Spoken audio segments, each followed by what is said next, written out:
উত্তর জেলার কুর্তি দেওবাড়ি জেব স্কুল, ছাত্রছাত্রীর সংখ্যা ৮১ জন, শিক্ষক মাত্র ২ জন। প্রধান শিক্ষকের বাড়ি স্থানীয় এলাকায় হলেও অপর এক শিক্ষকের বাড়ি আগরতলায়, ফলে মাসের বেশিরভাগ সময়ই ছুটি কাটান তিনি। এদিকে প্রথম শ্রেণী থেকে পঞ্চম শ্রেণী পর্যন্ত ৮১ জন ছাত্রছাত্রীকে একাই শিক্ষাদান করেন প্রধান শিক্ষক। এবার বুঝুন কাণ্ড। রাজ্যে যখন শিক্ষা বিপ্লব চলছে, তখন সেই শিক্ষা বিপ্লবের কাণ্ডারীরা একজন শিক্ষক দিয়ে শিক্ষার ব্যবস্থা করছেন ৮১ জন ছাত্রছাত্রীর। আর এক্ষেত্রে শিক্ষার যে কি হাল হবে তা হয়তো স্পষ্ট করে বলার কিছু নেই। গল্প এখানেই শেষ নয়। এবার শুনুন শিক্ষা বিপ্লবের সময়কার শিক্ষকদের পারদর্শিতা কতটুকু। উত্তর দেওবাড়ি জেবি স্কুলের প্রধান শিক্ষক গিয়াসউদ্দিন চৌধুরী। ভ্যানগার্ড প্রতিনিধিরা ওনার কাছে গেলে স্কুলের বিভিন্ন সমস্যা নিয়ে কথা হচ্ছিল ওনার সাথে। আর কথা বলতে গিয়েই জানা গেল এই প্রধান শিক্ষক জানেনই না রাজ্যের শিক্ষামন্ত্রীর কি নাম।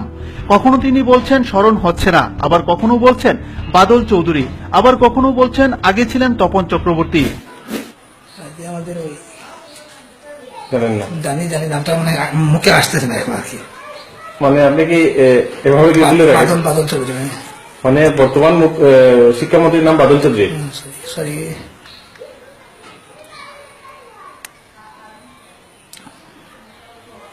মনে হচ্ছে না। আমাদের ত্রিপুরা রাজ্যের শিক্ষামন্ত্রীর নাম খুরিবেশ্বর চাকরি করেছেন আপনি। আমাদের রাজ্যের শিক্ষামন্ত্রীর নাম জানেন না? আগে তো ছিলেন তপন চক্রবর্তী, এখন চাইলেন আগে ছিলেন তপন চক্রবর্তী। ওখানে কে আছেন একটু মনে করার চেষ্টা করেন। কতদিন হলো মানে চেঞ্জ হয়েছে শিক্ষামন্ত্রী? না না, এই তো সরকারের সময় তো নতুন হয়েছে, মনে আসতেছে না। আগে আগে আগে আগে কে ছিলেন?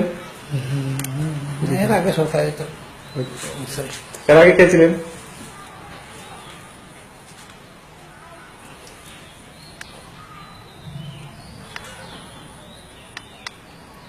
না আগে আগে এমনকি উত্তর জেলার জেলা শাসকের নাম পর্যন্ত বলতে পারছেন না তিনি।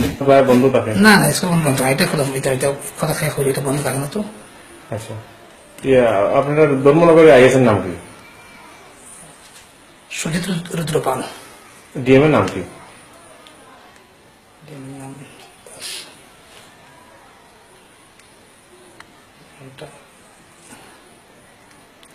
নামটা আমি আগে জেলা শাসকের নাম জানেন না? নতুন নতুন আপনি তো অনেকদিন হয়েছে।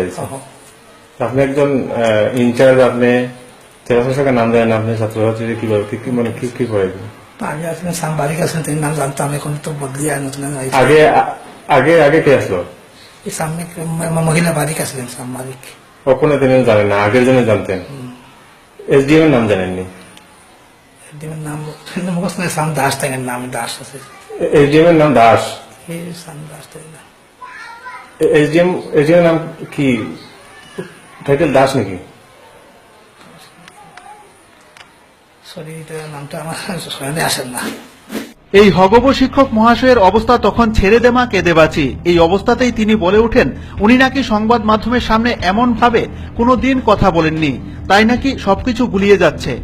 এদিকে শিক্ষাগুরুর এই অবস্থা দেখে নানান প্রশ্ন তুলেছেন জনগণ। জনগণের প্রশ্ন, যারা নিজেদের জাতির মেরুদণ্ড বলে দাবি করেন তাদের অবস্থা যদি এই হয় তবে আমাদের নবপ্রজন্মের ভবিষ্যৎ কি হবে? এরপর প্রধান শিক্ষক মহাশয় ভ্যানগার্ড প্রতিনিধিদের নিয়ে যায় মিড ডে মিল রান্নার ঘরে। একদম ঝা চকচকে ঝকঝকে পরিষ্কার পরিচ্ছন্ন রান্নাঘর। গিয়াসবাবু গর্বের সাথে বুক ফুলিয়ে বলে ওঠেন, আমি একটু ক্লিন থাকার চেষ্টা করি। কিন্তু এলাকাবাসী আর ছাত্রছাত্রীদের কথা অনুযায়ী উঠে এলো অন্য চিত্র। তাদের বক্তব্য অনুযায়ী এই স্কুলে রান্নাই করা হয় না মিড ডে মিল, এছাড়া স্কুলটিতে নেই পর্যাপ্ত পরিমাণে বসার জায়গা। এলাকাবাসীর তরফে বহুবার অভিযোগ করার পরও আজ পর্যন্ত সমস্যার সমাধান হয়নি। শুধুমাত্র উত্তর জেলা কুর্তি দেওবাড়ি স্কুলই না, এ রাজ্যে এমন শত শত স্কুল রয়েছে যেখানে এরকম আজব আজব শিক্ষকদের দিয়ে ভাবি প্রজন্ম গড়ার কাজ চলছে। Bureau report, news vanguard.